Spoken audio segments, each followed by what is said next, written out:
Hai, ketemu lagi di channel Generasi Wise. Apa kabarnya ini anak-anak semua? Tentunya sudah nggak sabar lagi dong mengikuti pembahasan firman Tuhan dari Pak Erwin dan Bu Duma. Tapi sebelum kita mendengarkan firman Tuhan untuk hari ini, kita berdoa dulu ya. Doa dan doa. Terima kasih Tuhan atas kesempatan kali ini.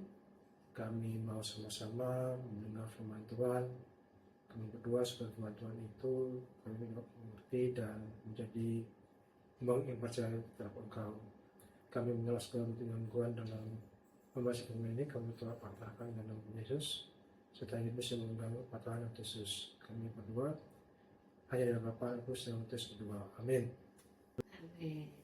Anak-anak, pernah nggak kalian berpikir tentang keluarga, tentang papa mama, tentang kakek nenek ataupun kakek nenek buyut di atasnya? Mereka itu sekarang di mana ya?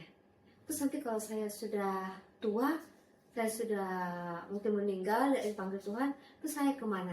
Nah, hari ini kami, Pak Erwin dan Bu Duma akan menceritakan tentang firman Tuhan untuk bisa menjawab pertanyaan itu. Kita akan belajar dengan Tuhan dan tema Tuhan memberkati keluarga kita lintas generasi.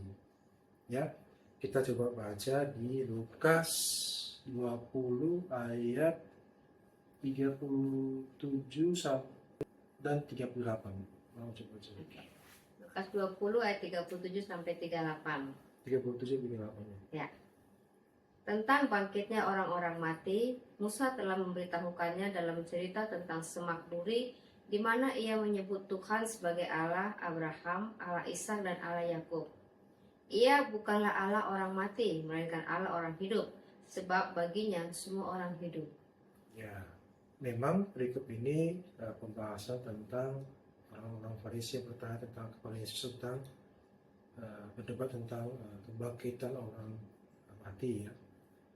Hanya kita fokus kepada Yesus menjawab dengan satu kalimat untuk membantah orang-orang yang bertanya kepadanya bahwa Allah adalah Allah Abraham, Allah Ishak, Allah Yakub, Allah orang-orang hidup. Di depan Allah semuanya hidup. Ya.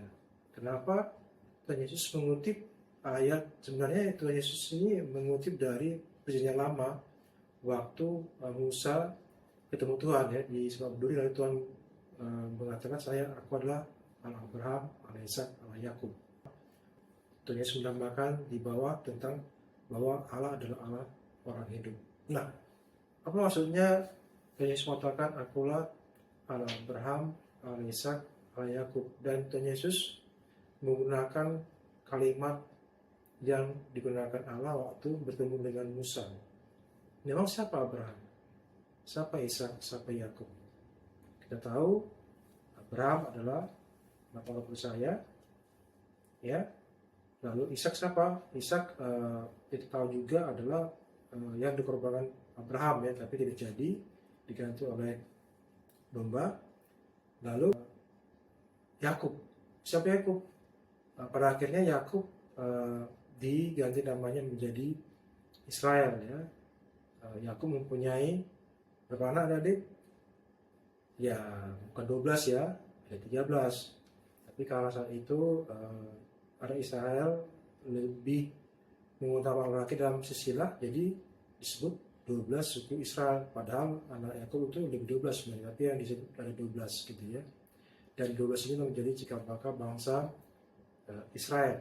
Nah, kalau kita tahu bahwa Allah menyebut dirinya Allah Abraham, Ishak dan Yakub, berarti Allah kita ini Allah yang memberkati lintas generasi gitu ya, dari kakeknya, anaknya, ke cucunya gitu ya.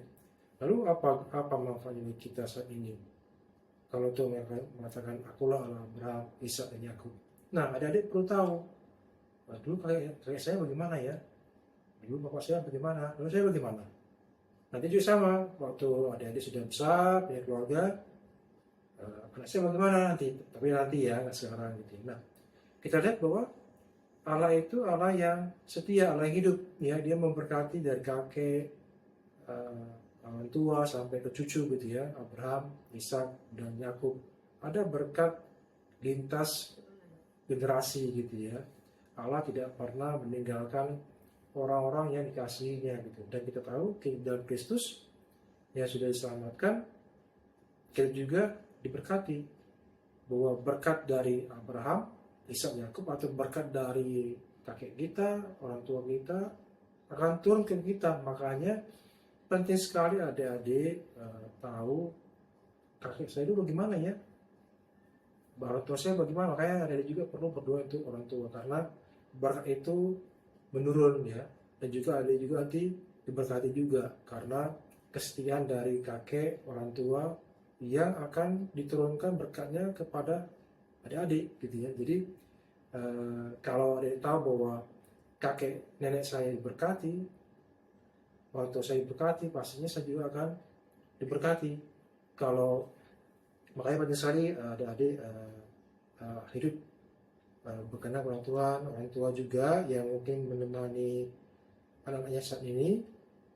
Perlu juga tahu bahwa kehidupan Bapak Ibu sebagai orang tua akan sangat berpengaruh terhadap anaknya. Adiknya sangat menonton akan, kalau Bapak Ibu dalam takut Tuhan, maka berkat itu akan diberikan kepada anak-anak Bapak Ibu ya. Dan juga adik juga, kalau adik juga hidup takut Tuhan, maka berkat juga turun nanti kepada keturunan berikutnya gitu ya. Yang kedua maksudnya apa? Kedua adalah bahwa kita ini semua ini membawa misi yang akan dibawa terus menerus gitu ya.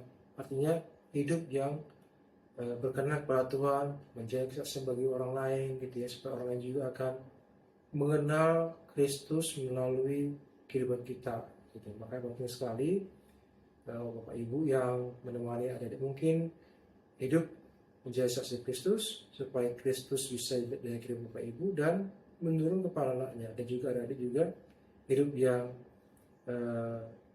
memberi kesaksian kepada Kristus, supaya orang lain juga bisa mengenal Kristus melalui kehidupan kita gitu ya. Jadi itu inti pesan kita dari ibadah atau pembacaan firman hari ini, bahwa kita diberkati dari moyang sampai sekarang. Kalau kita hidup dalam Tuhan, dan kita juga pasti berkati, dan nanti juga keturunan kita akan berkati, karena Tuhan kita adalah Tuhan yang hidup, Tuhan yang setia, dan Tuhan selalu memperhatikan kehidupan kita. Begitu.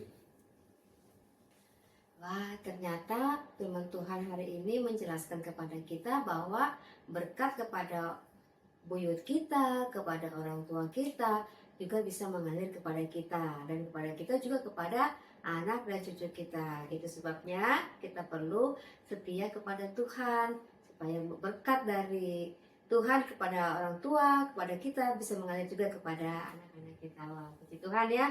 Nah, hari ini mungkin ada anak-anak di sini yang menonton dan ingin menyerahkan percayanya, menyerahkan hidupnya kepada Tuhan. Kali ini kami akan membimbing anak-anak berdoa. Jadi tidak hanya kepada adik-adik juga mungkin orang tua juga mungkin gak yakin nanti waktu sudah meninggal kemana gitu ya. Makanya penting sekali kita juga menerima Kristus sebagai Tuhan Selamat ya. Dan juga bagi siapa saja mungkin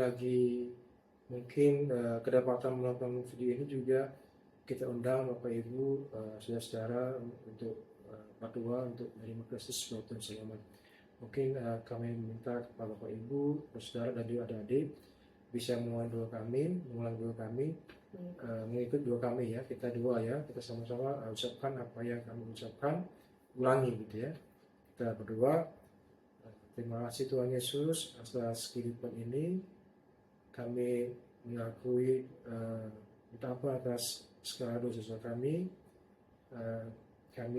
Saya minta ampun terhadap pengampunan terhadap dosa saya. Saya menerima Tuhan Yesus sebagai Tuhan dan Juru Selamat saya, dan saya untuk syukur bahwa kami hidup sesuai firman Tuhan, sesuai dengan apa yang Tuhan Yesus berikan kepada kami. Bapak Ibu, adik-adik, yakinlah waktu adik-adik atau Bapak Ibu sudah berdoa seperti itu, mengaku dosa dan juga menerima Kristus dan Tuhan Selamat, maka Bapak Ibu adik-adik sudah diselamatkan. Oke, sampai di sini dulu pembahasan firman Tuhan pada hari ini. Jangan lupa like, subscribe, and share video ini kepada orang-orang yang kamu kasihi juga, supaya mereka juga dapat mendengar firman Tuhan. Sampai ketemu di video kami selanjutnya. Tuhan berkati. Terima kasih. Dadah.